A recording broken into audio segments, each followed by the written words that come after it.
অরিজিৎ পেশায় একজন ইঞ্জিনিয়ার হলেও অভিনেতা হিসেবে তার নাম যশ কম নয়। বিভিন্ন নাটকে অভিনয় করে সে বহু নাট্যকারের চোখে তার অভিনয়ের দক্ষতা তুলে ধরতে পেরেছে। অরিজিতের বাড়ি কলকাতায়। জ্যৈষ্ঠ মাসের শেষ রোববার গোপালপুর গ্রামে তাদের নাটক মঞ্চস্থ হওয়ার কথা আছে। নাটক মঞ্চস্থ হওয়ার একদিন আগে ফাইনাল রিহার্সালের জন্য সবাইকে গোপালপুর পৌঁছতে হয়। এটা ছিল শনিবার। অরিজিৎ অফিস থেকে ওই দিন ছুটি নিয়েছিল, কিন্তু সে জানত নাটকের পরের দিন অর্থাৎ সোমবার কোনোভাবেই ছুটি নেওয়া যাবে না, কারণ অফিসে তার একটা গুরুত্বপূর্ণ মিটিং আছে। রবিবার সন্ধ্যে 6টার থেকে নাটক শুরু হয়। প্রায় 2 ঘন্টার নাটক। এদিকে অরিজিৎকে 9:30টার ট্রেনটা ধরতেই হবে, না হলে সে আজ আর বাড়ি পৌঁছতে পারবে না।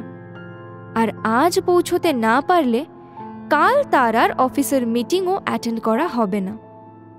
নাটক শেষ হবার প্রায় 10 মিনিটের মধ্যে অরিজিৎ সবার থেকে বিদায় নিয়ে স্টেশনের উদ্দেশ্যে বেরিয়ে পড়ে। স্টেশন এখান থেকে পায়ে হেঁটে প্রায় 40 মিনিটের রাস্তা। অরিজিৎ ভেবেছিল কিছু একটা করে সে স্টেশনে পৌঁছতে পারবে, কিন্তু প্রায় 10 মিনিট হাঁটার পরেও সে কোনো রিক্সা দেখতে পেল না। তার উপর হালকা বৃষ্টি ও হাওয়াও শুরু হয়েছে। ছাতা খুলেও বিশেষ একটা লাভ হচ্ছে না, কারণ হাওয়ার কারণে সে ছাতা সামলাতেই পারছে না। হঠাৎ তাকে পেছন থেকে কে একজন ডেকে উঠল। আপনি স্টেশনে যাবেন বুঝি? এই রাস্তা ধরে গেলে স্টেশন তো অনেকটা রাস্তা। মোবাইলে টর্চের আলোয় অরিজিৎ দেখল একজন মাঝবয়সী লোক। লোকটি স্মিত হেসে অরিজিতের দিকে তাকিয়ে রয়েছে। হ্যাঁ, মানে আমাকে 9:30টার ট্রেনটা যেভাবেই হোক ধরতেই হবে। আর একটু তাড়াতাড়ি যেতে পারলে ভালো হয়। আসলে আমার জামা কাপড় বৃষ্টির জল লেগে ভিজে যাচ্ছে, আর এরকম হাওয়ায় ছাতাও খুলে রাখতে পারছি না। হ্যাঁ, সে তো দেখতেই পাচ্ছি। একটা রাস্তা কিন্তু রয়েছে এই বাঁশবাগানের মধ্য দিয়ে। অরিজিৎ যেই রাস্তাটা ধরে যাচ্ছিল তার চারিদিকে শুধুই বাঁশবাগান। লোকটি তার আঙুল দিয়ে ডান দিকে ইশারা করে বলল, এর ভিতর থেকে একটা রাস্তা আছে। আপনি চাইলে আমি আপনাকে এই রাস্তা ধরে স্টেশনে পৌঁছে দিতে পারি। চলুন তাহলে। অরিজিৎ একটা বিষয় লক্ষ্য করল। বাঁশবাগানের ভেতর থেকে সে যাচ্ছে ঠিকই, তবে জায়গাটা অনেকটাই সংকীর্ণ।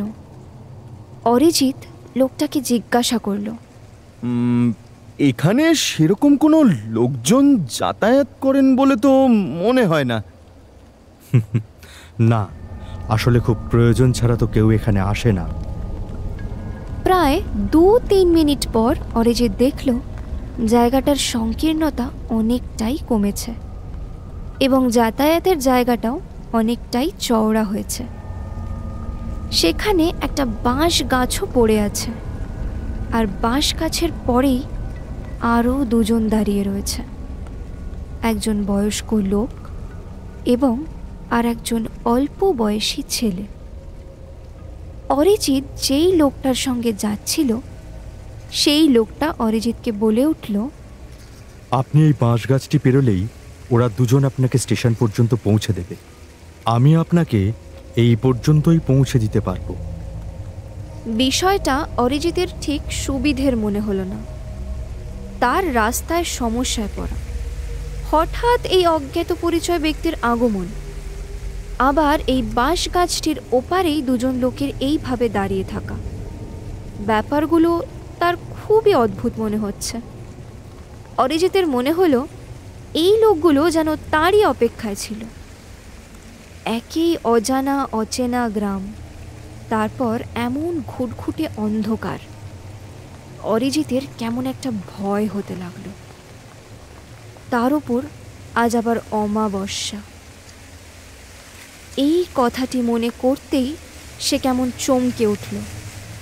তার এক বন্ধু তাকে বলেছিল রাতের বেলায়, বিশেষভাবে অমাবস্যার রাতে, কোনো বাঁশ বাগানের মধ্যে দিয়ে না যেতে, বিশেষ করে যদি সেখানে কোনো বাঁশ গাছ পড়ে থাকে এবং সেটা ডিঙিয়ে যেতে হয়। অরিজিৎ দুপা পিছিয়ে এলো এবং চিৎকার করে বলল, না, আমি যাব না। সে পিছন ফিরতেই দেখল সেই অজ্ঞাত পরিচয় ব্যক্তি তার মানুষের চেহারা পরিবর্তন করে অশরীরীর চেহারা ধারণ করেছে। আরও যে দুজন লোক বাঁশ গাছটির ওপারেই দাঁড়িয়েছিল তাদের চেহারাও এখন বিকৃত।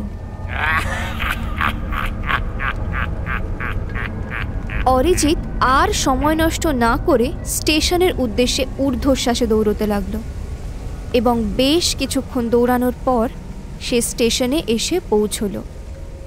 কোনো রকমের টিকিট কেটে প্ল্যাটফর্মে এসে দাঁড়াতেই সে ট্রেনের আলো দেখতে পেল। যথাসময়ে স্টেশনে এসে পৌঁছতে পেরেছিল বলেই সেই রাতে সে কলকাতা ফিরতে পেরেছিল। তবে সেই ভয়ঙ্কর রাতের কথা মনে করে এখন আর অরিজিৎ রাতের বেলা কোনো গ্রাম থেকে একা বাড়ি ফেরে না।